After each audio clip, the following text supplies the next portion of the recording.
Hi, my name is Agnes. Hi, my name is David. And this is At the Root.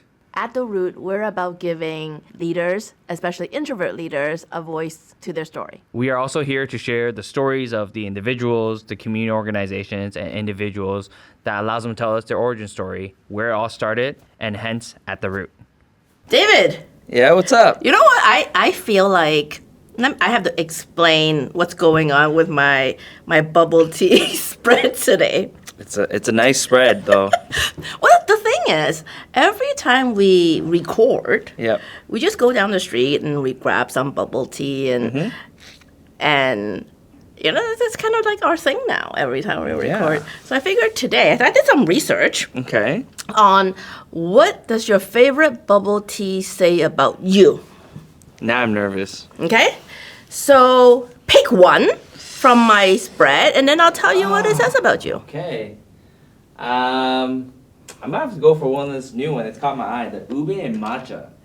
It's a new one. What does that say about me? So ube and matcha says that you are health conscious, I try. but still enjoys life's pleasure. Probably owns a reusable water bottle. Guilty. And for some reason, you love Japan or want to visit Japan. That's very accurate. Is that Japan is probably one of my favorite places. I try to be health conscious, and I do have a reusable. good, water right? bottle. I have some around, like, if it's the classic one. But Okay. classic one is like what you expect. Yeah. Like reliable, low drama, likes proven things over trends. Probably have a favorite restaurant and order the same thing over and over again. Okay. There is also I looked up a fruit tea one because there's a lot. I like the I fruit. do like fruit teas. I like the fruit ones. Energetic and social, like variety in life, more likely to choose experience over possessions in life. And then I have some other ones. 50% sugar, less ice, practical, has done the math on value for money, probably reads the review before buying anything. 0% sugar means they're disciplined, goal-oriented, and may secretly judge everyone else's sugar intake. Just a little. Now I'm gonna pick mine.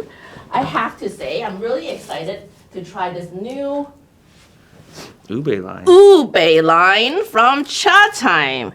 Chatime, if you're listening, we really need a sponsorship on this podcast. It's coming. Season 2. Season 2. All right, Okay. David. With all this Chatime, are you going to tell me who our guest is today? Like, what's going on?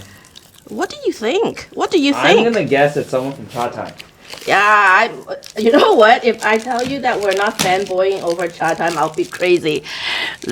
Help me, guys. Welcome today's guest, CEO of Chatime.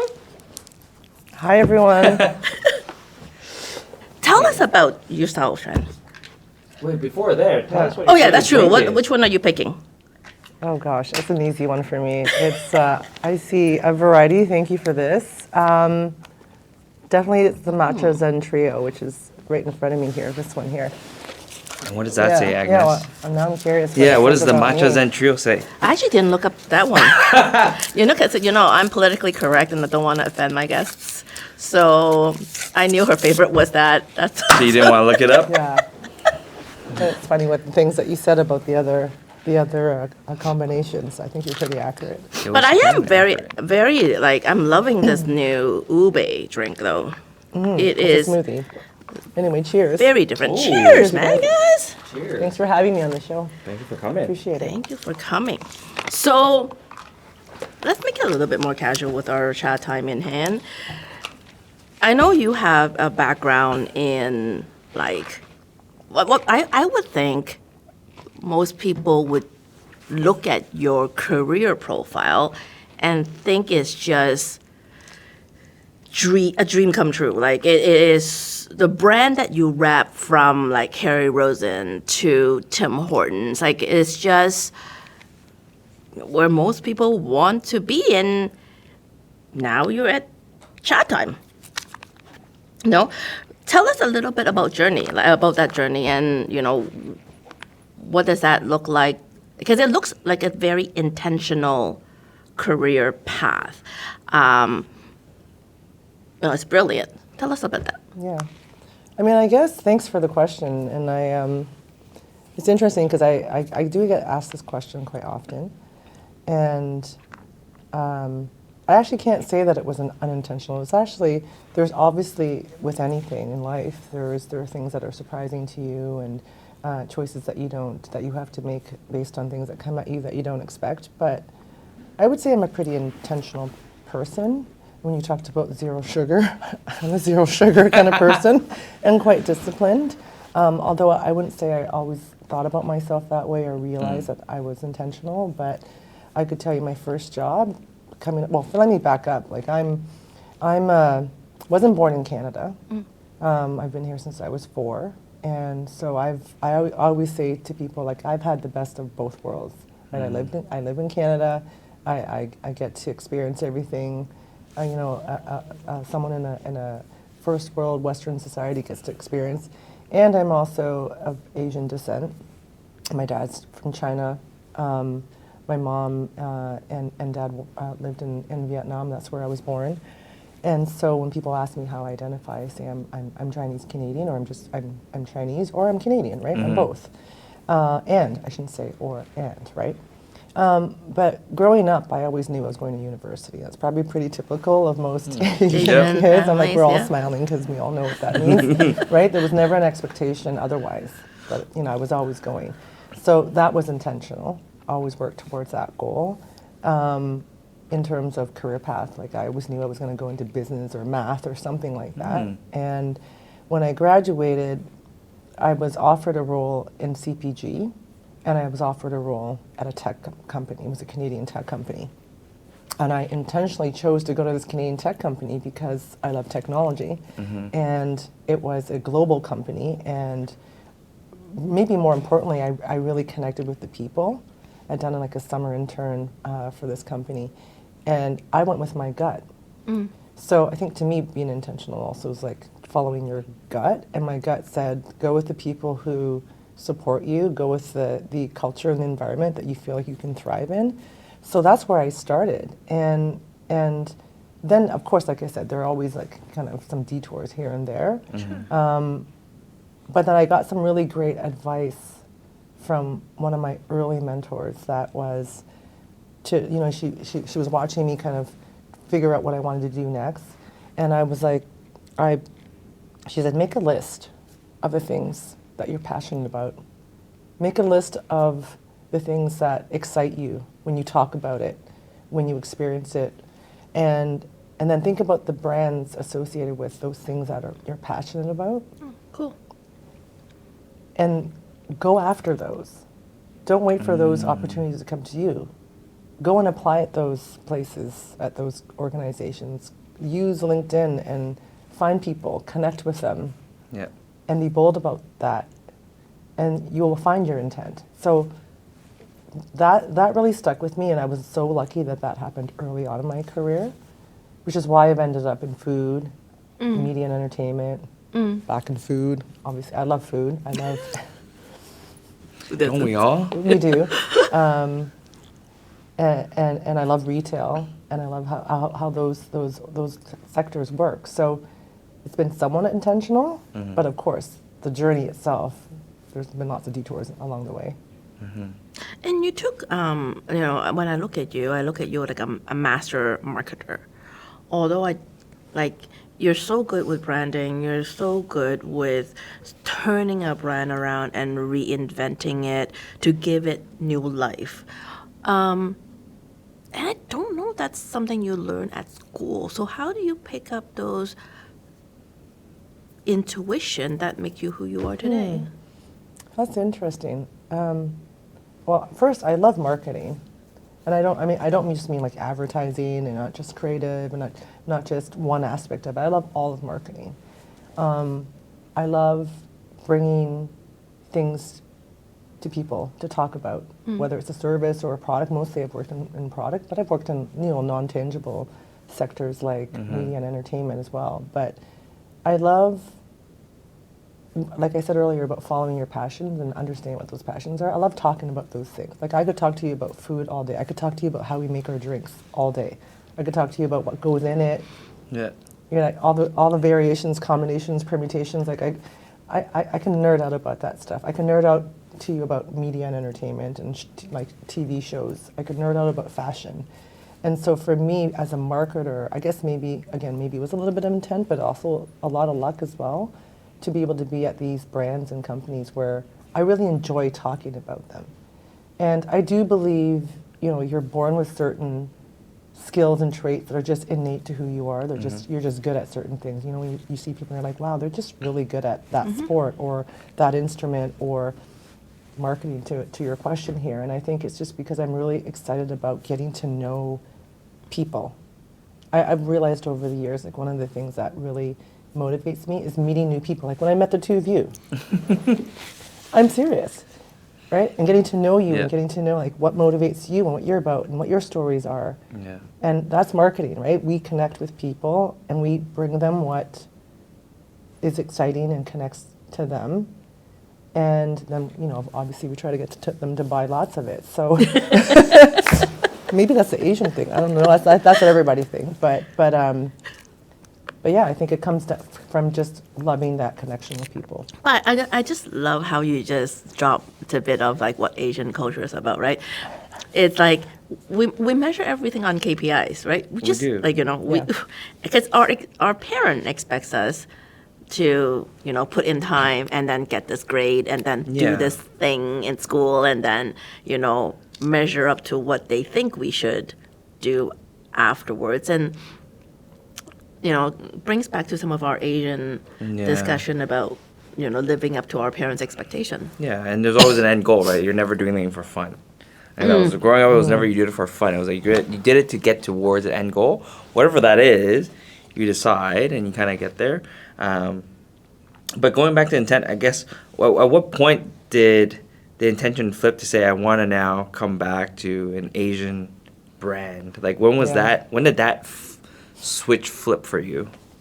Yeah, that was actually a journey in itself and quite intentional as well. So I've had this, at this point, and maybe a couple years ago, I decided that I was going to go out on my own and start a consulting company.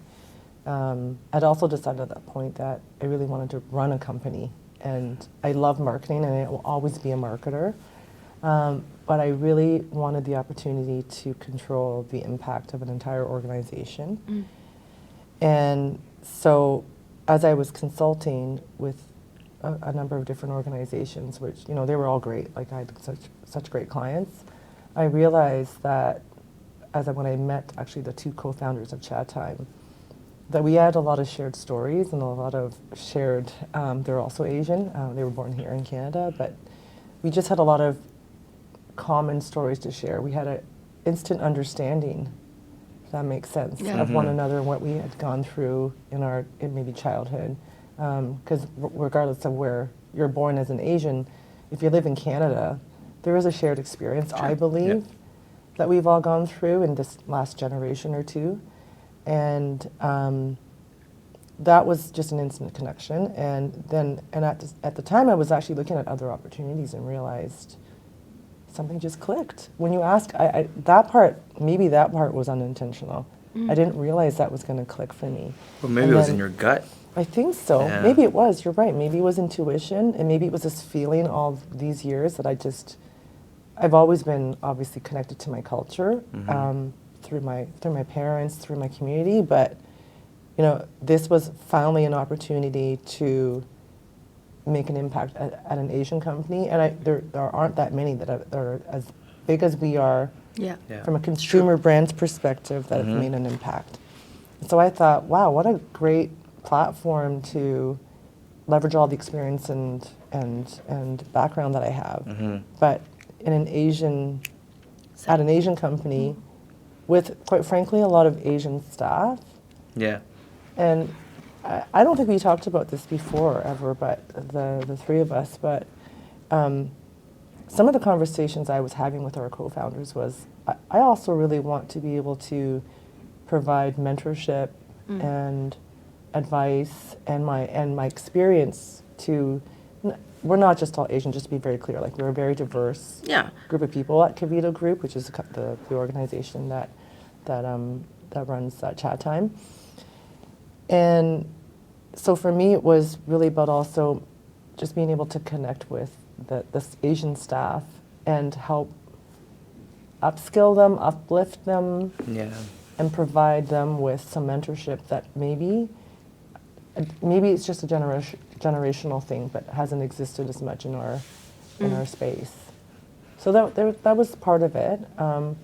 Plus, I really love bubble tea. Is that a crime? I really love bubble tea. I think if you don't love bubble tea, it's a crime. Yeah. So, and it was like I said before, a global company that I could just then also look beyond just Canada and bring those concepts, those influences, those Asian influences back here. Yeah, but I love what you said about just like being a mentor to the next generation of, Asian youth, and I think part of it is, and I talked to a lot of, like, when I'm doing class talks, I'm talking to a lot of kids and stuff like that. Now it's like, it's hard to find that example, or if there is, it's typically what you see on TV, on media, and all these different things, and the representation's a little bit different. So to have that face to face too, and I think, it's important for us to kind of go out there and be supporting that next generation, so they kind of know, like, what can I do, and just kind of breaking down the barriers a little bit of, like, oh, maybe I could do that, because if you did it, then maybe I could do it.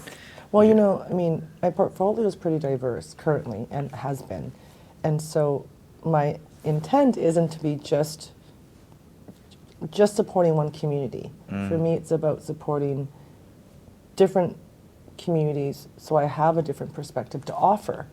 Right. Particularly when I'm coaching, say, like, someone from the Asian community. Yeah. Right? Because I do think it's important to not just have tunnel vision and you're only focused on, like, one lane or one perspective. And I think that's part of what I'm trying to offer, is different perspectives to help folks understand being Asian is wonderful, and I'm very proud of personally being Asian, but there's different ways at different problems, whether it's, or different opportunities, whether it's trying to make a career change, or trying to start a business, or trying to figure out how to get your business to the next level. There's different ways at it, and I think those different perspectives, I would say Canadian and Asian, North American and Asian, global, is really important to help other people see. And if you have that, then why not share it? Taking you back a little bit in your career around, like, let's say stuff like the Harry Rosen days, or even the media days, right? Like, those are predominantly non-Asian executive spaces. And you've done so well in there. How do you feel like, what do you think is your magic touch in getting your point across, being the minority in the boardroom? Yeah, I mean, that's a really complex question. Because quite honestly, I didn't grow up in my career really thinking or distracted or focused on the fact that I was Asian. I just showed up as myself. Yeah. I showed up with everything I had to offer in terms of my education, my experience, my interactions, my network, and my point of view. And I don't know why or how, but somehow I just didn't show up feeling like being Asian or looking the way I look, or like us, as in any way an impediment to my ability to perform.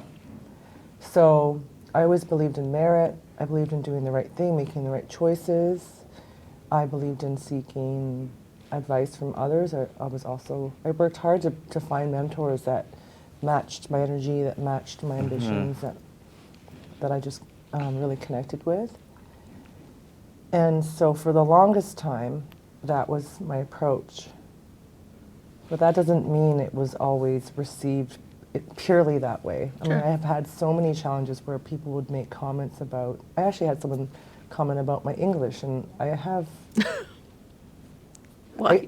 English was one of my best subjects in school, right? But just based on how I look, right? Or comments about why I don't have an accent, Yeah.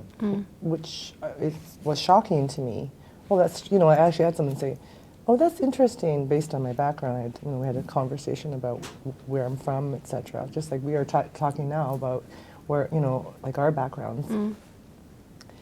And someone had said, yeah, it's interesting you don't have an accent. And I'm like, Where would my accent come from? Yeah, so I'm like, where would it come from? So I didn't let things like that bother me. You know what I think maybe I just really focused on the big picture Yeah. of what my goal was. And small things like that, I didn't let them be a crutch for me. And because I felt like if I did, I'd miss out on the big opportunity, or I'd miss out on the learning, or I'd miss out on getting to do the project or getting asked.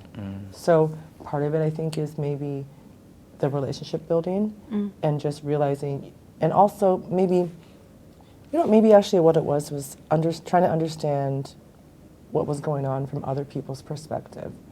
I don't think people necessarily, maybe there's a bit of ignorance. They don't realize Yeah. when they ask you those type of questions or make certain comments. And when I say certain comments, I think you know what I mean Yeah, by of that. course. Yeah. Yeah. I just didn't take offense to everything. Now, if something was said that was completely offside, that'd be a different situation. So I think being very goal-oriented and maybe focused on believing in myself and what I was capable of. And then also really pushing myself. I think part of it was just sheer determination, because how I grew up, like, failure wasn't really an option. We talked earlier about, like, going to university was always in the cards Yep. for me. Not Yep. going was not an option, Yeah. right? And so I don't know, I just never gave myself excuses to not at least try to be successful, at least try something out, at least find a way to share my perspective, even if it was uncomfortable. And I so often took on responsibilities that I was uncomfortable with or had never done before. But I was, I don't know if it's lucky or also just, like I said, looking for the opportunities where you feel like you can fit in or you can work with that culture. I felt very much so respected at those, most of those organizations I worked at. And how did you gain the confidence to be outspoken? Because I often find in our culture being outspoken is not really a thing. Oh my goodness. Right? I Like, it's know. like stay I quiet, stay know. behind the scenes, just operate and do the work. So how did you find the confidence to be outspoken, which is like not something that's normally what we're taught to do in a way? Yeah. I don't know if I've ever found the confidence to be completely outspoken. Maybe that's just how I perceive myself. Maybe that's not entirely true. I don't know. I mean, I think I'm still trying to figure out, and we were talking about this earlier before we started recording. I'm still trying to figure out how I should show up. But maybe it's because I actually already know how I show up, and I'm just, I think it maybe You're how tweaking. maybe how you show up is an evolution. Yeah. Right? Yeah. True too. Or it's constantly evolving. I read a study the other day, and not that I'm trying to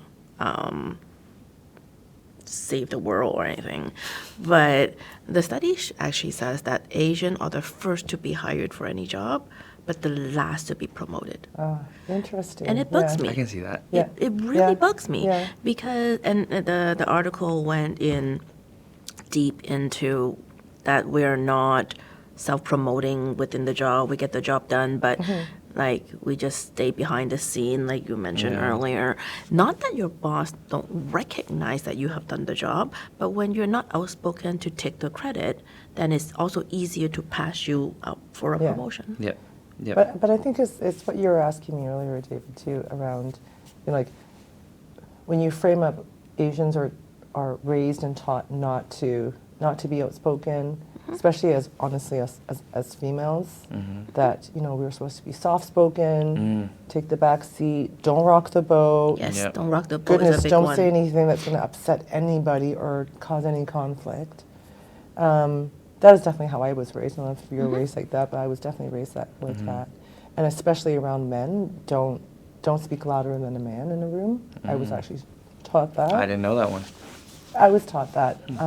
It's not just any man, but like, you know, not like around my father-in-law or around other family members. So that one I always struggled with because I'm by nature, you know, if I have something to say, especially at home, I say it. I mean, I have 3 boys in my house and 3 sons, and so sometimes the only way you're heard is if you actually project. So, but part of it, I think, for me was also, again, I go back to just early on. I remember someone saying to me, if you want a promotion, or if you want a new assignment, or if you want to do something different, you have to actually tell somebody that you want that, because you may by sheer luck get promoted or get that opportunity, but sometimes people don't know that you want that, so they'll just overlook you. Yeah. When I think that's part of what you're asking me, David, about when we don't speak up, we don't get the opportunities. But it's not even always because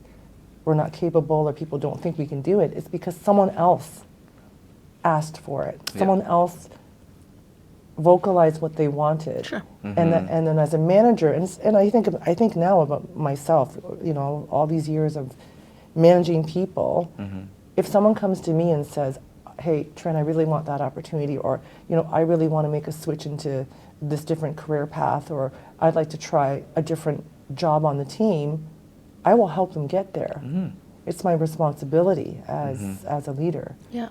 And so if I don't know that about you Yeah. Then or the individual, then how can I help them? So it makes sense, right? But it actually goes against what we're taught in our culture. Yeah. And I don't think that's intentional, but it's just the reality, right? But I want to know how to help, though. Like, how can we turn that conversation around so that the next gen isn't pass up for promotion or like... I mean, I have some ideas on that. Like all throughout Yeah. my career, I've participated in mentorship programs. They're all volunteer. We do a lot of volunteer work. And even at work as a leader, as I said before, you know, making it my responsibility and my mandate to help others, not just Asians, but in particular, like I said, I work with a lot of a pretty diverse team right now, and we are an Asian-owned company, and we have a lot of Asian staff.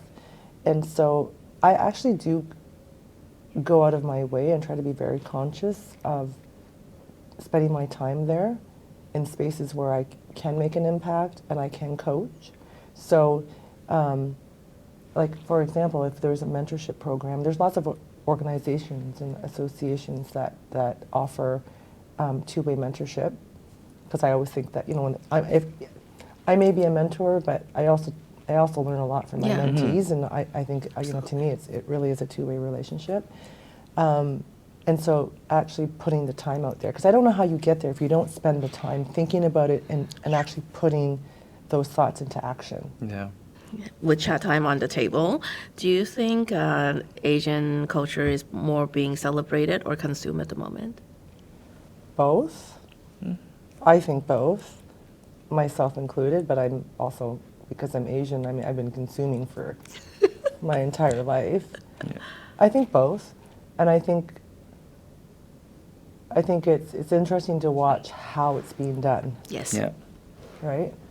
And when you say consume, do you mean consumed by Consumed. Like, so I mentioned it in the last episode where like I Yes, I find remember. K-beauty, the K-beauty piece I find it's consumed at the moment. Yeah. Because a little bit of that is also before I don't think it's as well promoted or advertised, and you know when you're looking at beauty, it's always, well, France manufacturer is better than anywhere in the world. But now when you look at the yes, idea of K-beauty, I don't think anyone can deny that, you know, K-beauty is, I don't want to say superior, but is good quality, Yep. right? on that Well, note. the technology and the science behind it. And is the science behind it definitely- is crazy. I was Yeah, just it's- on our walk here. We were just talking about all these new K beauty products that I picked up. Yes. That like is We went there really fast. yeah. and you know, like my sunspot is a problem for me, right? So we're trying to figure out how to get rid of my sunspot, and nothing Agnes, that I've nobody would notice unless you said it. I had no idea until you Nobody- said it. No. like the French stuff didn't work for me, but Yeah. now I move forward to the Korean stuff, and it's like, oh, wow, they are gone. Crazy. Yeah. You know what drives me crazy is just this history that we've had where people just thought, maybe I'll focus on China for a second because, you know, we're just products from China. We're not, or the whole made in China thing is over the years, it has driven me crazy that people think that you can't get good quality product out of China. But look at them now, but you know, part of it I think actually has always been a little bit of ignorance, always, and a lot of it has been the change over the last couple of decades in different parts of the world where you have these economies that have developed a lot of Western technologies and absolutely. product development. If you've been into China And- recently, you would know Crazy. that. Well, and it's the way that they consume the technology and the way that they have adopted the technology. I think it's been a topic of discussion in the last few business dinners I've been at, where we're talking about data privacy and how that get in the way of adopting some of the technology in the Western. Yeah, but do you really think that That's that in what we're Western talking about. society that they don't have our data? They have. I mean, this is why we're trying to go cookieless, but they already have it. They have Yeah. all of our information, and so I think about as long as there's policies and there's regulations to protect. You can only protect so far. I mean, you see, there's data leaks all the time. They Yes. happen. You hear about them all the time here, globally. So, to me, it's really about what do I get in that exchange, and if I'm getting a way better customer experience, I know they have it. And especially if you're in China, you know, they have your passport, they have your fingerprints, they have all your Everything. biometrics. So, and I've never felt unsafe. Yeah. It's actually about it. probably the safest Yeah. place Yeah. now when I travel. Yeah. It's insane. Yeah. Like and it's now no longer made in China, right? It's now created in China. Yes. That's the new True. phrase, right? Yes, very and much so.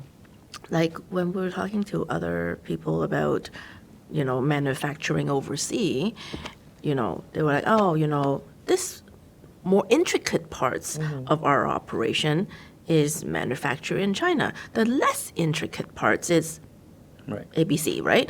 Like, because now Chinese manufacturing is now deemed as superior quality. Like they wouldn't actually trust their manufacturing to anywhere else in the world but China.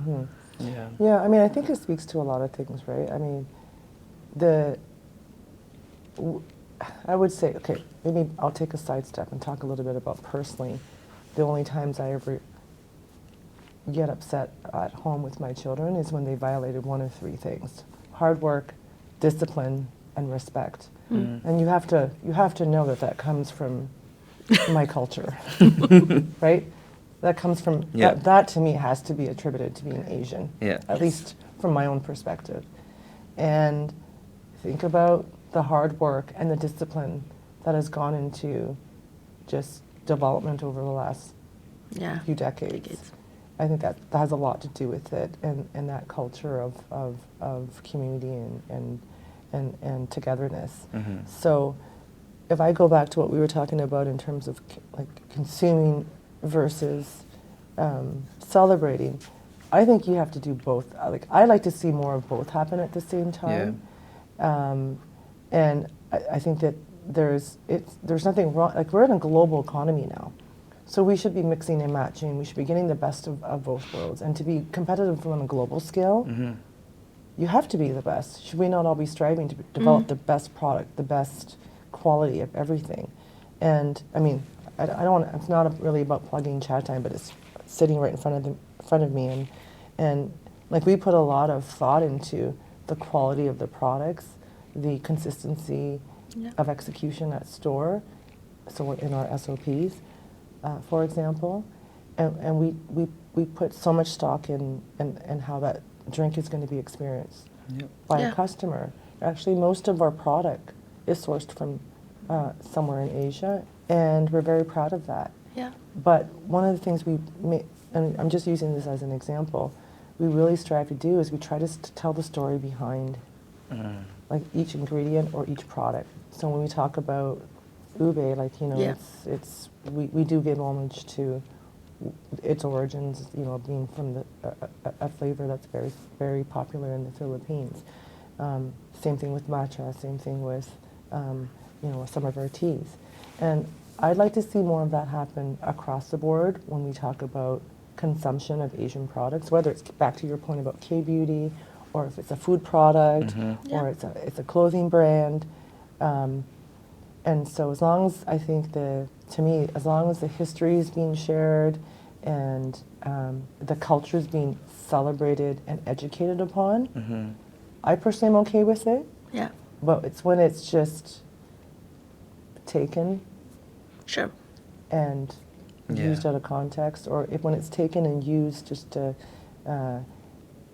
without actually doing the homework, you know, it makes me a little bit uncomfortable. Yeah. Sure. On that topic, I do have a question for you, just because on that topic of, like, you know, our culture being celebrated and being talked about more and being taken advantage of. Recently, I think on socials, there was a Hallmark movie that came out about mahjong.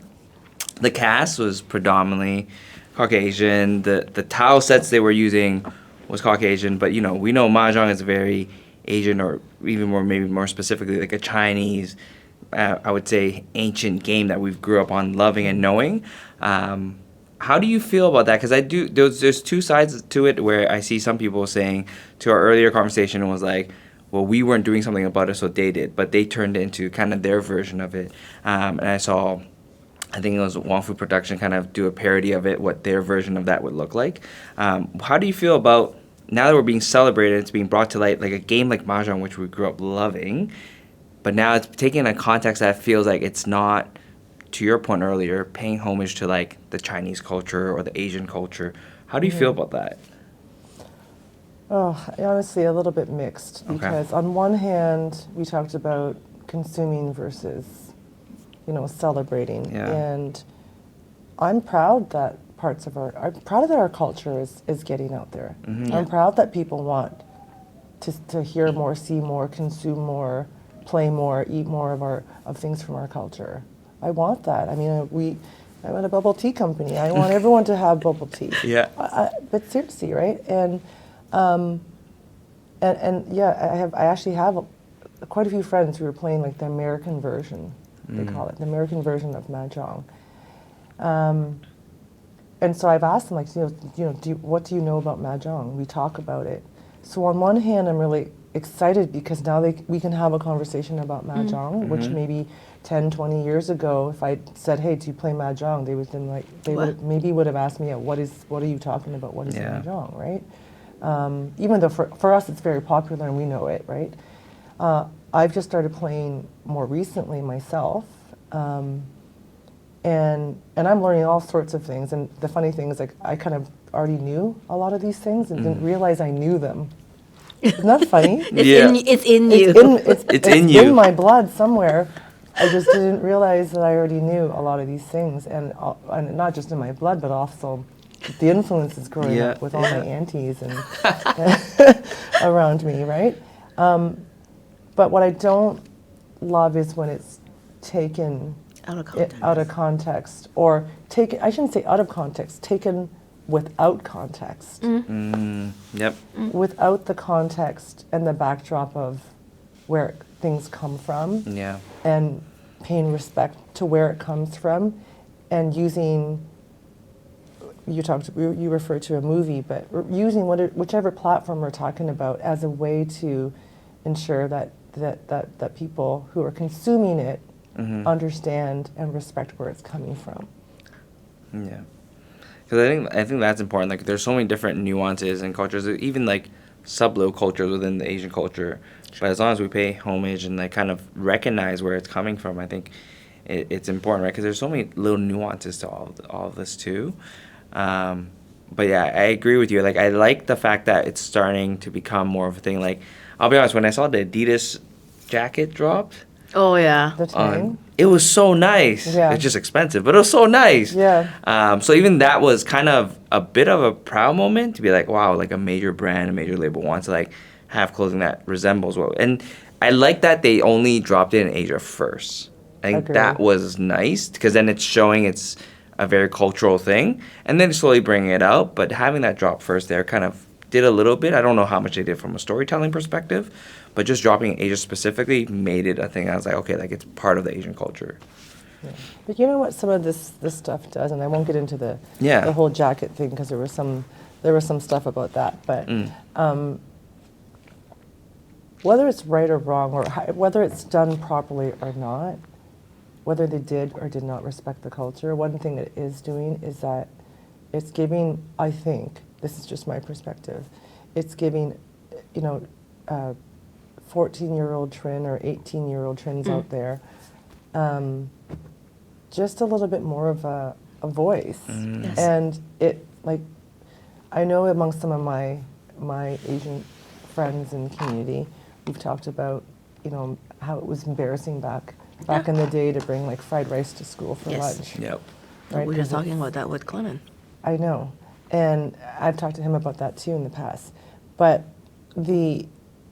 what this all does, what we're talking about, is that actually it makes it not embarrassing. It actually kind of makes it cool. Yeah.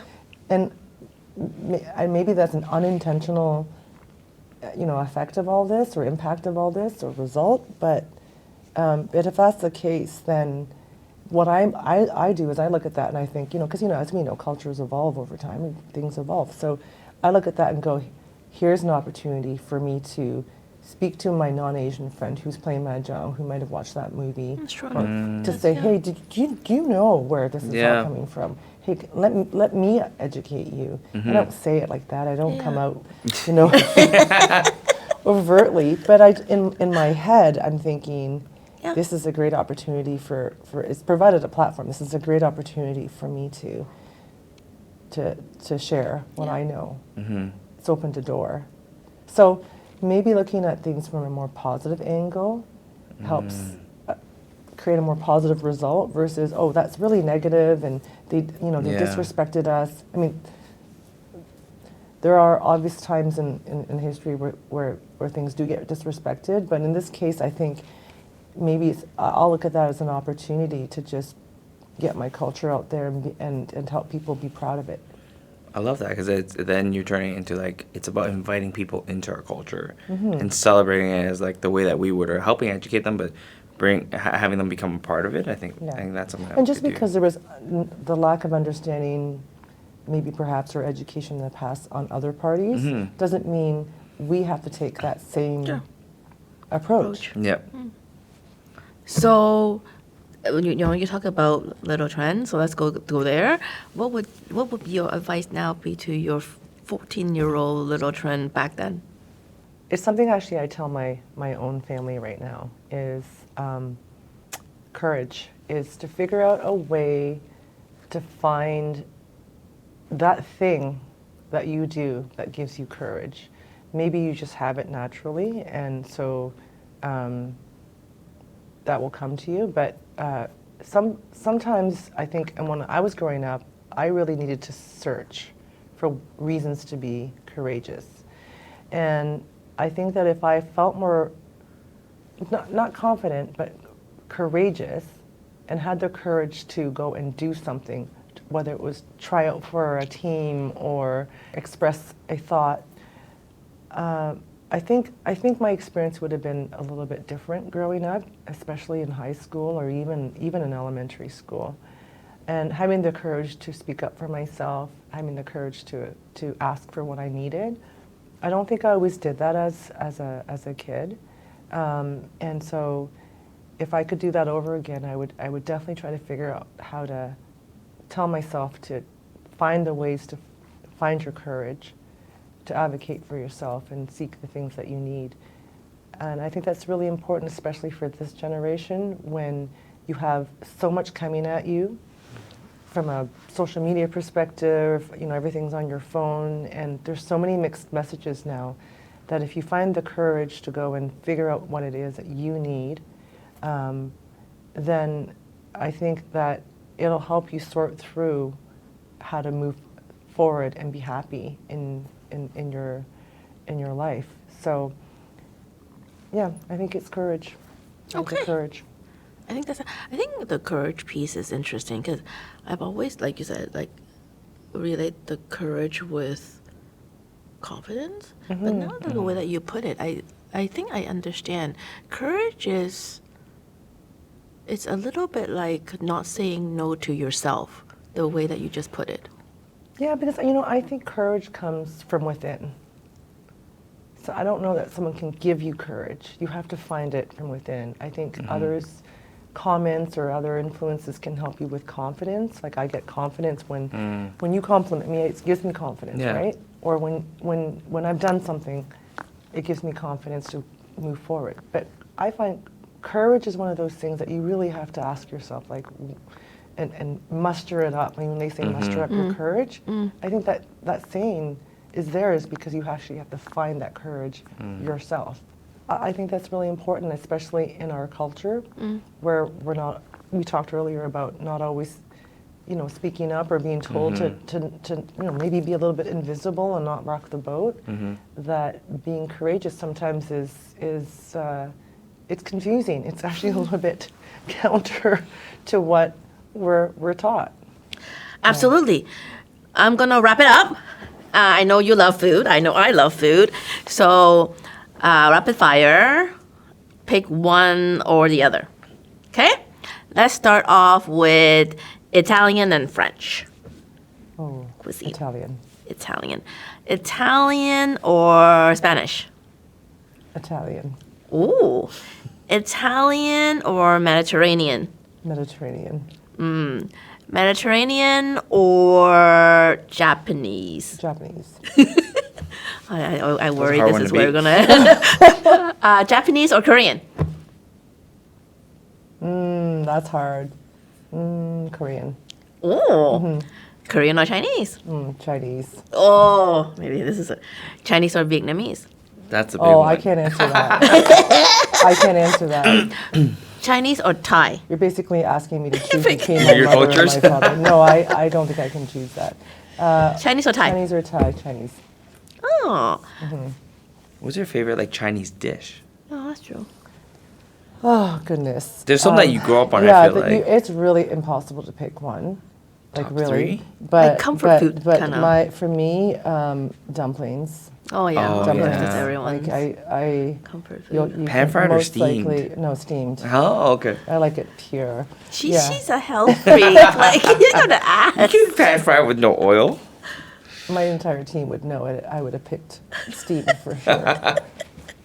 Yeah, no, it's steamed, but it's like it's so hard. Like that's one of the reasons why I picked Chinese, because you could go down rabbit holes. There's so many different types Yeah. of Chinese food. Although That's I would true. say Vietnamese food is, I was there 3 or 4 years ago with my family, and we absolutely loved eating there. Northern or southern? Both, honestly, but It's so I'm from good. the south, so I have to say that one I can say that southern, because I love the spice and the freshness.